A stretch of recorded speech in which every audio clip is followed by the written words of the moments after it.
In the first episode of Pluribus, the virus originally spread slowly and in controlled settings before racing to take over the entire planet at once. In the midst of the mayhem, each infected person seemed to experience a tremor-like reaction before going into what seemed to be a zombie-like state. But unlike the other individuals Carol observed going through this transition, Helen's bodily symptoms developed in a different way.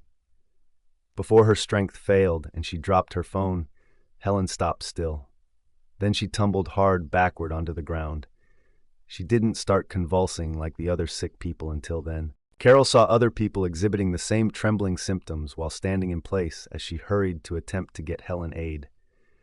However, when she returned to check on her companion, Helen's movements had come to a halt, and her eyes had dark red stains below them.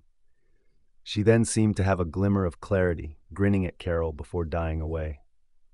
It's unknown if Helen had an allergy to the virus that caused the transformation, or if her seizing was just unlucky enough to force her to slip and fall fatally, but it's clear that her reaction was out of the ordinary. It's likely that some people had unanticipated side effects because Carol Sturka, the main character of Pluribus, and a few others appear to have been totally resistant to the virus. While she and Carol were enjoying a drink outside the bar, Helen likewise fell hard to the ground. Naturally, this might have been the primary cause of her untimely demise, but considering the variations in her symptoms, particularly the red bags under her eyes, it appears that something else took place. In Pluribus Episode 1, Helen may have died from the impact of her fall, but it appears likely that her health was different and worse from the moment the transition started to the moment she breathed her last.